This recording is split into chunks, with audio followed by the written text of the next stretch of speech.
ಭೀಮಾ ಮಿಷನ್ನಿಂದ ಪಾದಯಾತ್ರೆ 1/1/26ರಿಂದ ಮತ್ತು 30/3/26ರವರೆಗೆ ನಮ್ಮ ಪಾದಯಾತ್ರೆ ಹಮ್ಮಿಕೊಂಡಿದ್ದೀವಿ. ಆರಂಭ ಅಫ್ಜಲ್ಪುರ್ ಈತ ನೀರಾವರಿಯಿಂದ ಆರಂಭ, ಮುಕ್ತಾಯ ಬೆಣ್ಣೆತೊರೆ ಚಿತ್ತಾಪುರ ತಾಲೂಕು. ಅಲ್ಲಿಂದ ಮತ್ತು ನೀರಿದೆ, ಡ್ಯಾಮ್ ಇದೆ, ಕಾಲುವೆ ಇದೆ, ರೈತರ ಹೊಲಗಳಿಗೆ ನೀರಿಲ್ಲ.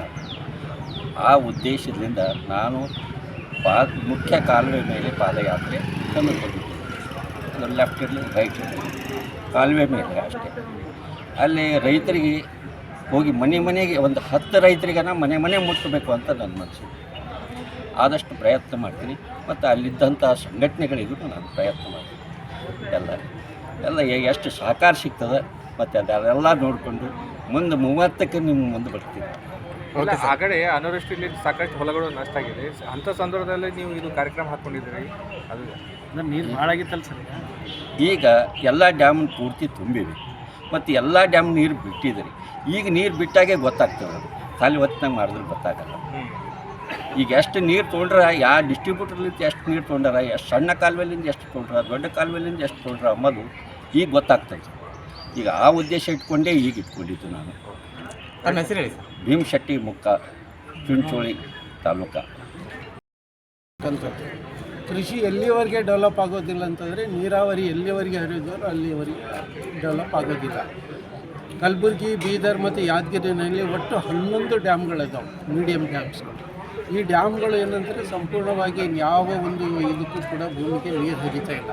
ಅದಕ್ಕೆ ಭೀಮಾ ಮಿಷನ್ ಮುಖ್ಯ ಉದ್ದೇಶ ಏನು ಅಂತಂದರೆ, ಈ ಡ್ಯಾಮ್ಗಳ ನೀರಿನ ಸಾಮರ್ಥ್ಯ ಏನಿದೆಯಲ್ಲ ಎಲ್ಲ ಹೊಲಗಳಿಗೆ ನೀರು ಹೋಗ್ತಕ್ಕಂಥ ಒಂದು ಉದ್ದೇಶ. ಅದಕ್ಕೋಸ್ಕರನೇ ಬರ್ತಕ್ಕಂಥ 1ನೇ ತಾರೀಕು ಹೊಸ ವರ್ಷದಂದು ಏನಂತಂದರೆ, ಭೀಮಾ ಏತ ನೀರಾವರಿಯಿಂದ ಕಾಲು ನಡಿಗೆ ಪ್ರಾರಂಭವಾಗಿ ಬೆಣ್ಣೆತೋರ 30ನೇ ಮಾರ್ಚ್ನವರೆಗೆ ಏನಂದ್ರೆ 3 ತಿಂಗಳು ಸತತವಾಗಿ ಏನಂತಂದರೆ ಈ ಎಲ್ಲ ಕಾರ್ಯಕ್ರಮಗಳನ್ನು ಹಾಕ್ಕೊಂಡಿದ್ದೀವಿ.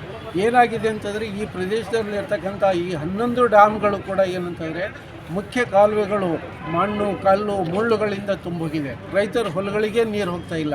ಕೆರೆಯಲ್ಲಿ ನೀರಿದೆ, ಲೆಕ್ಕ ಹಾಕಿ ಕೆರೆಯಲ್ಲಿ ಎಲ್ಲ ಡ್ಯಾಮ್ಗಳಲ್ಲಿ 90%ಕ್ಕಿಂತ ಹೆಚ್ಚಿಗೆ ನೀರಿದೆ. ಆದರೆ ಅವು ನೀರು ಏನಂದರೆ ರೈತರ ಗದ್ದೆಗಳಿಗೆ ಹೋಗ್ತಾ ಇಲ್ಲ.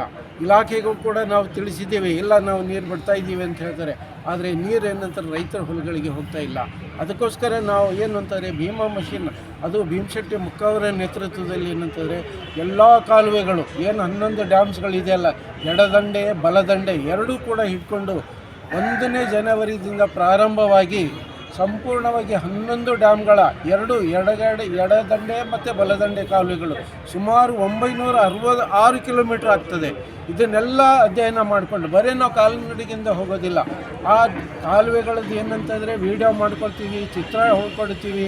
ಇದನ್ನೆಲ್ಲ ನೋಡಿ ಸಮಗ್ರವಾದಂಥ ಈ 11 ಡ್ಯಾಮ್ಗಳ ಯಥಾಸ್ಥಿತಿ ಏನಿದೆ ಅದನ್ನು ರಿಪೋರ್ಟ್ ತಯಾರು ಮಾಡಿ ರಾಜ್ಯ ಸರ್ಕಾರಕ್ಕೆ, ಕೇಂದ್ರ ಸರ್ಕಾರಕ್ಕೆ ಹಾಗೂ ಸಂಬಂಧಪಟ್ಟ ಇಲಾಖೆಗೂ ಕೂಡ ಏನಂದರೆ ತಿಳಿಸಿ ಜನರನ್ನು ಏನಂದರೆ ಜಾಗೃತಿ ಮಾಡಬೇಕಾಗಿದೆ. ನಮ್ಮ ಎಷ್ಟೋ ಹಳ್ಳಿ ರೈತರು ಏನೂ ಕೇಳೋದಿಲ್ಲ. ಪಾಪ ಮಳೆ ಬಂದರೆ ಬೆಳೀತಾರೆ, ಇಲ್ಲ ನೀರು ಬಿಡು ಅಂತಂದ್ರೂ ಕೇಳೋದಿಲ್ಲ. ಅವ್ರ ಧ್ವನಿ ಯಾರು ಕೇಳ್ತಾರೆ? ಅವರಿಗೂ ಕೂಡ ಎಚ್ಚರ ಮಾಡ್ತಕ್ಕಂಥ ಕೆಲಸ ಏನಂತಂದರೆ ಈ ಭೀಮಾ ಮಿಷನ್ ಒಂದು ಇದರಲ್ಲಿ ನಾವು ಹಾಕ್ಕೊಂಡಿದ್ದೀವಿ. ಅದಕ್ಕೆ ಪತ್ರಿಕಾದು ಕೂಡ ನಮಗೆ ಸಹಕಾರ ಬೇಕಾಗ್ತದೆ. ಜನಪ್ರತಿನಿಧಿಗಳು, ರೈತರು, ಎಲ್ಲರೂ ಕೂಡ NGOಗಳು ಎಲ್ಲರನ್ನ ಸಹಕಾರವನ್ನು ಪಡೆದುಕೊಂಡು ಈ ಕಾರ್ಯವನ್ನು ಏನಂತಾರೆ ಯಶಸ್ವಿ ಮಾಡಿ, ಹೇಗಾದರೂ ಮಾಡಿ. ನಮ್ಮದು ಒಂದೇ ಒಂದು ಉದ್ದೇಶ ಏನು ಅಂತಂದರೆ, ಡ್ಯಾಮ್ ಕಟ್ಟಿದಾರಲ್ವ, ನೀರಿನ ಸಾಮರ್ಥ್ಯ ಏನಿದೆ ಅಲ್ಲ ಅದಕ್ಕೆ ನೀರು ಕೊಡಿ. ಸಾಕಷ್ಟು ಲಕ್ಷಾನುಗಟ್ಟಲೆ ಹೆಕ್ಟೇರ್ ನೀರಿದೆ ರೀ. ನಮ್ಮ ಕಲಬುರಗಿನಲ್ಲಿ ಕೇವಲ 10% ನೀರಾವರಿ ಇದೆ ಅಗ್ರಿಕಲ್ಚರ್ನಲ್ಲಿ. ಅಫ್ಕೋರ್ಸ್ ನಮ್ಮಲ್ಲಿ ಯಾವುದು ಯಾದಗಿರಿ ಒಂದು ಬಿಟ್ಟರೆ ಎಲ್ಲ ಕಡೆ ನೀರು ಏನಂತಂದರೆ ಕೊರತೆ ಇದೆ. ಇರ್ತಕ್ಕಂಥ ನೀರು ಉಪಯೋಗ ಮಾಡ್ಕೊಳ್ಳೋದಿಲ್ಲ ಅಂತಂದರೆ ಎಂಥದ್ದು ಇದು ಭಾವನೆ. ಅದಕ್ಕೋಸ್ಕರ ಏನಂತಂದರೆ ಕೃಷಿಗೆ ನೀರು ಹರಿತು ಅಂತಂದರೆ ರೈತರ ಬದುಕು ಸಮೃದ್ಧ ಆಗ್ತದೆ, ವಲಸೆ ಹೋಗ್ತದೆ, ಅವ್ರ ಜೀವನ ಮಟ್ಟ ಸುಧಾರಿಸ್ತದೆ ಅಂತಕ್ಕಂಥ ಒಂದು ಒಳ್ಳೆಯ ಉದ್ದೇಶವನ್ನು ಹಾಕ್ಕೊಂಡು ಈ ಒಂದು ಕಾರ್ಯಕ್ರಮವನ್ನು ಭೀಮಶೆಟ್ಟಿ ಮುಕ್ಕ ಅವರ ನೇತೃತ್ವದಲ್ಲಿ ನಾವೆಲ್ಲರೂ ಕೂಡ ಏನಂತಾರೆ ಅವರ ಸಹಕಾರ ಕೊಟ್ಟು ಈ ಕಾರ್ಯಕ್ರಮವನ್ನು ಯಶಸ್ವಿಯಾಗಿ ಮಾಡ್ತೀವಿ ಅಂತಕ್ಕಂಥದ್ದನ್ನು ಹೇಳಿ ಎಷ್ಟು ರೈತರು ಭೇಟಿ ಭಾಗವಹಿಸ್ತಾರೆ ಇದ್ರಾಗ? ಇದರಲ್ಲಿ ಈ ಮಿಷನ್ನ ಕಡೆಯಿಂದ 15-20 ಜನ ಇದ್ದೀವಿ. ಅದಲ್ಲದೆ ನಾವು ಸ್ಥಳೀಯ ಲೋಕಲ್ ಏನಿದ್ದಾರಲ್ಲ, ರೈತರ ಬಳಕೆ ಸಹಕಾರ ಸಂಘಗಳಿದೆ, ರೈತ ಸಂಘಗಳಿದೆ, ರೈತರ ಪರ ಸಂಘಟನೆಗಳಿದೆ, ಕನ್ನಡ ಪರ ಸಂಘಟನೆಗಳಿದೆ, ಎಲ್ಲರನ್ನು ಕೂಡ ನಾವು ಇದರಲ್ಲಿ ಇನ್ವಾಲ್ವ್ ಮಾಡ್ತಾ ಇದ್ದೀವಿ. ಮತ್ತು ಎಲ್ಲೆಲ್ಲಿ ಡ್ಯಾಮ್ಸ್ ಇದೆಯಲ್ಲೋ ಅದ್ರ ಸುತ್ತಮುತ್ತ ರೈತರನ್ನು ಕೂಡ ಇದರಲ್ಲಿ ನಾವು ಏನಂತಾರೆ ಭಾಗಿಯಾಗ್ಲಿಕ್ಕೆ ನಾವು ಅವರಿಗೆ ಕೇಳ್ಕೊಳ್ತಾ ಇದ್ದೀವಿ. ಸೊ ಯಾಕಂದರೆ ಇದು ರೈತರಿಗೋಸ್ಕರ ಇರೋದಲ್ಲ, ಅದಕ್ಕೆ ಅವರಿಗೆ ಜ್ಞಾನ ಬರಬೇಕು, ಅವ್ರಿಗೆ ಅವೇರ್ನೆಸ್ ಬರಬೇಕು. ಮುಂದೆ ನಾವು ಈ ಹೋರಾಟ ಮಾಡಿರ್ತಕ್ಕಂಥದ್ದು ಇಲ್ಲಿಗೆ ಬಿಡೋದಿಲ್ಲ ಅವರು. ಇಂಥದ್ದೆಲ್ಲ ಇಷ್ಟು ನೀರು ನಮಗೆ ಹೊಲಗಳಿಗೆ ಬರಬೇಕು, ಇದು ಬರಲ್ಲ ಅಂತಂದರೆ ಅವರಲ್ಲಿ ಜಾಗೃತಿ ಬರ್ತದೆ, ಆವಾಗ ಈ ಕೆಲಸ ಸಂಪೂರ್ಣ ಆಗ್ತದೆ ಅಂತಕ್ಕಂಥದ್ದು ನಮ್ಮ ಆಸೆ ಇದೆ. ಡಾಕ್ಟರ್ ಬಸವರಾಜ್ ಕುಮ್ನೂರ್ ಅಂತ, ನಿವೃತ್ತ ಪೊಲೀಸ್.